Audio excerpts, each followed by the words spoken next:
Hi, I'm Larry Cohen, and I direct the Social Anxiety Help Clinic here in Washington, D.C.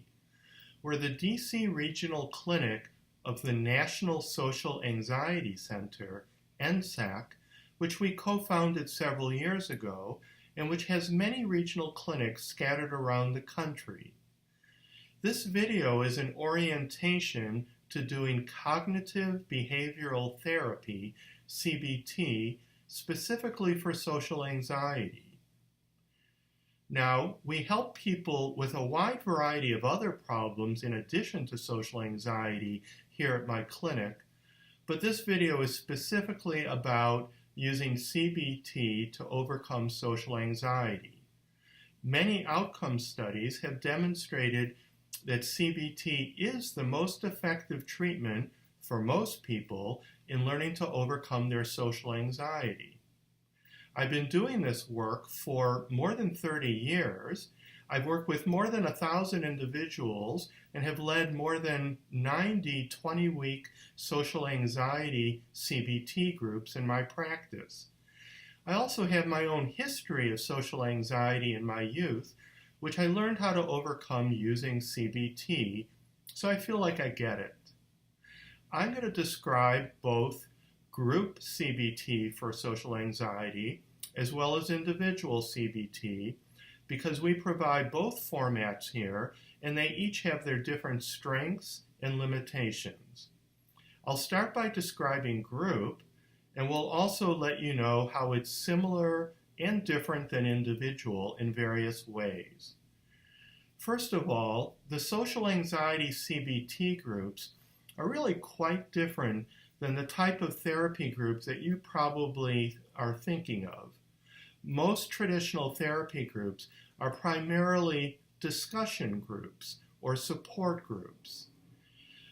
In the CBT groups that I run, there is certainly plenty of discussion and support in every single session, but the principal activity in my groups is actually learning skills, techniques, and strategies of how to overcome your social anxiety, practicing those skills and techniques and strategies in session and in out-of-session homework as well. So these are learning groups, and as a result, many people think of them as classes, although unlike school classes, my CBT groups are highly personal, help you work on overcoming personal problems and achieve personal growth. And of course, unlike class and school, there's no grading or evaluation, of course, in my CBT groups. Like a school class, however, there is homework.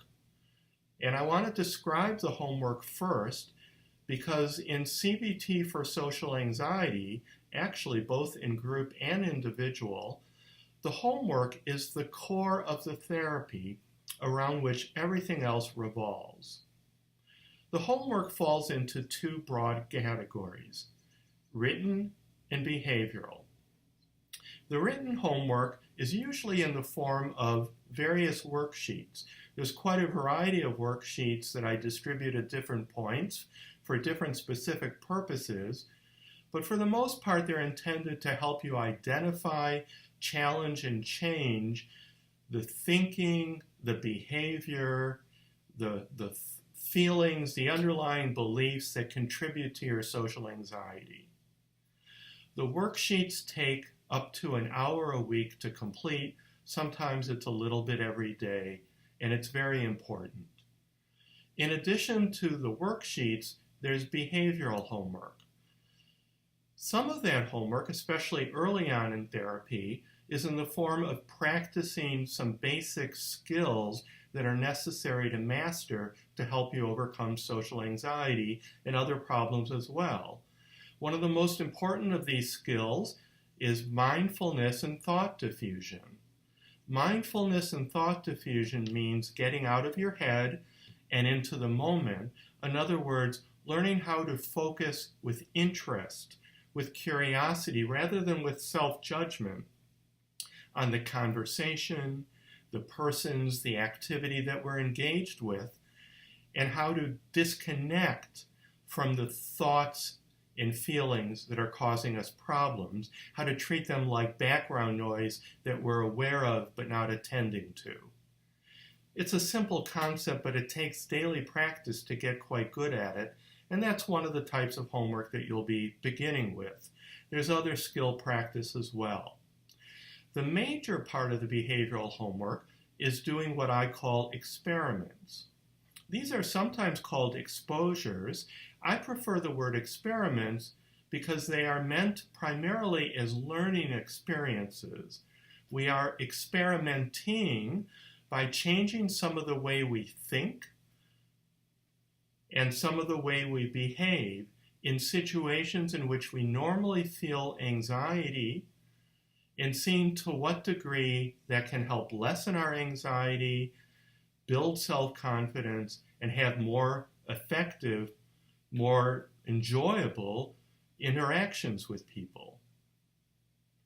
You choose your own experiments according to the goals you want to work on. Everyone has the same general overarching goal of learning to overcome your social anxiety and to build self-confidence, but each person chooses early on individual goals or personal priorities that they want to focus on in their treatment, whether in group or an individual CBT. Depending on the person, your goals might include making friends, dating, forming intimate relationships, socializing,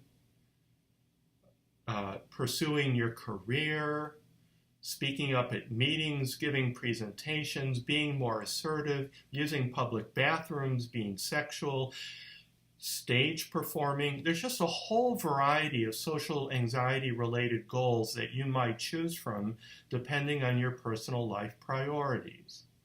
And those goals help you come up with ideas for behavioral experiments to engage in as homework on a given week. I will also give you a list of a great many experiment ideas, and in group you will get ideas from other group members of what experiments they're doing. In fact, in group, you have the option of doing some of your experiments, not all, but some of your experiments with other group members. So for example, let's say you choose to go to some social activity, perhaps a meetup, in order to work on talking to new people, and perhaps on the goal of making friends or even dating. You might want to start out by doing that with another group member, making sure that you each encourage each other and support each other in going out and talking with strangers. You choose your own experiments, and you choose them hierarchically, meaning you don't start with the hardest, scariest things at first, unless you absolutely have to because maybe it's a work requirement on your job. But ideally, you choose your experiments in incremental steps, gradually working your way up to harder ones only as you build more confidence with the ones that were less scary in the first place. You don't just throw yourself into the experiment, by the way. You will do certain worksheets before and after the experiment so that you come into the experiment with a different way of thinking and a different way of behaving, and you can learn from every experiment. In fact, I stress that no matter how the experiment goes, every experiment, without exception, is a learning experience. Most experiments go better than we think they will, but sometimes not so much. However, even in those cases, even when the experiment was in some ways disappointing, there are constructive things we can learn from the experiment, and that's one of the most important things you learn in CBT, whether in group or individual, for social anxiety, is how to learn from experiments and how to learn from other life experiences as well, so that you could help make further progress toward your personal goals. In addition to individual experiments, there's the option of doing some group experiments. For example, every few weeks or so in group, we have a social to which everyone is invited, in which individual group members organize if they volunteer. Some of these socials are quite simple, like hanging out in a coffee shop together to have discussion with each other and perhaps to chat with a barista or other strangers at the coffee shop as well. Other of the group socials involve activities such as bowling or museums or going to the zoo or going to shopping malls or going to festivals. Depending on the time of year, there's a great variety of things that might happen in these optional group socials. As I mentioned earlier, you also have the option of doing some of your homework experiments with other group members. And finally, one other unique feature of the group is that you will have a homework buddy, another group member who is paired with you for each week. You'll be rotating buddies so that you will be buddies with everyone in the group for a couple of weeks each. And a homework buddy has an old-fashioned phone call with each other every week to talk about your experiences and feelings with the homework so that you get more out of it and so that you encourage and support each other in the homework. Now I want to describe what goes on in group session.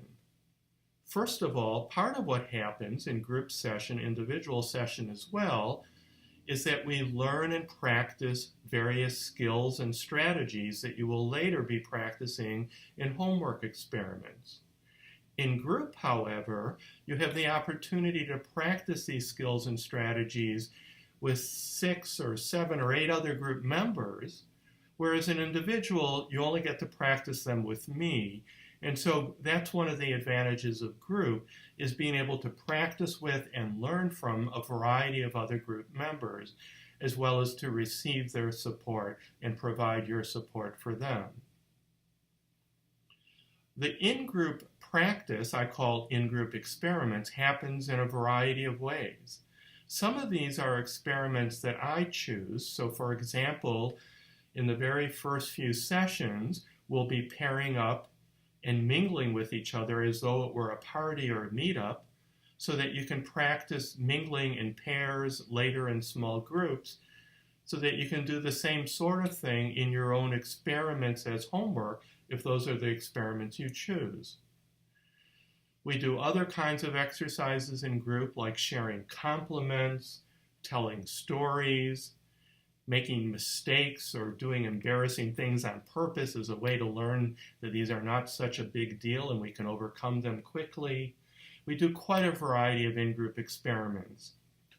Many of the in-group experiments we do are things that you choose for yourself when it's your turn. So depending on your goals, you might choose to practice giving a speech at work or at your 12-step group or at church or something like that, and we could practice that in group. Or you might choose to practice starting conversation with individual strangers at a social event, or maybe in a public location like a grocery store or a bookstore. Or you might practice asserting yourself with somebody with whom you disagree, or practice asking people out socially or on dates, or turning people down who've asked you out that you're not interested in seeing. There's a whole variety of things that we can practice depending on what your goals and priorities are. And one of the advantages in group is not only being able to practice with other group members, but you're also able to get feedback from other group members and see how you come across, whereas an individual, you only get the feedback from me. And finally, you have the option, I don't want to scare you away, it's only an option, but many people choose to partake, at least occasionally, of having your in-session practice video recorded so you can see for yourself how you come across, which is usually much better than we predicted. And even when it isn't, it still identifies specific behavioral things that we might want to work on changing. The last thing I want to say about what goes on in group, which is really quite unique, is that we have field trips. The group is 5 months long. In the middle 3 months, instead of two of the regular sessions, we have a all-day 6-hour plus lunch break session on a Saturday in some sort of public location. Depending on the time of year and the weather, we might go to the National Mall where we can be outdoors or pop in and out of various free museums. We might go to DuPont Circle where if the weather is good, there's usually lots of people hanging out, or the National Zoo if the weather is warm enough and good. We might go to shopping malls or to Union Station or to other locations where there are strangers, and we meet usually in a coffee shop. We divide up into pairs for 1-hour rotations, and we practice working on specific goals in talking to strangers. You choose your own goals. You get to rotate whom you're working with as a partner, so you get different experience with different people. And in between, we meet to talk about what you can learn from that experience.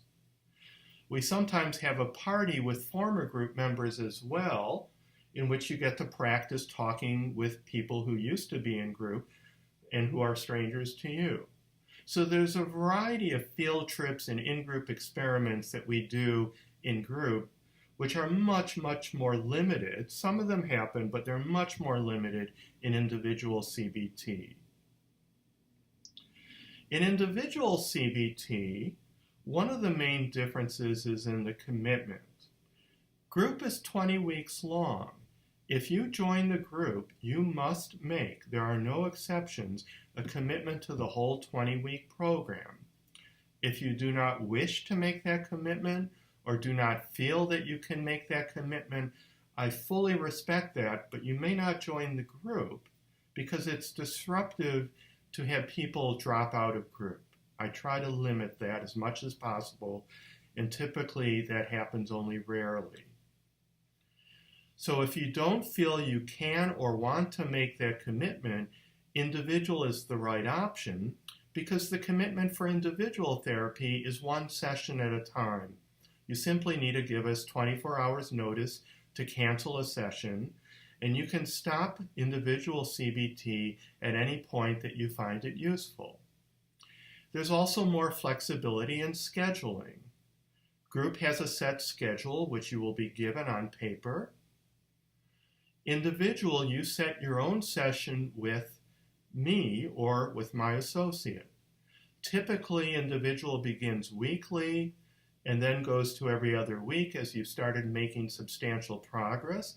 And then when you feel ready, it either ends completely or you move into more infrequent sessions, such as once every several weeks or on an as-needed basis. Whereas in group, you need to follow the set schedule.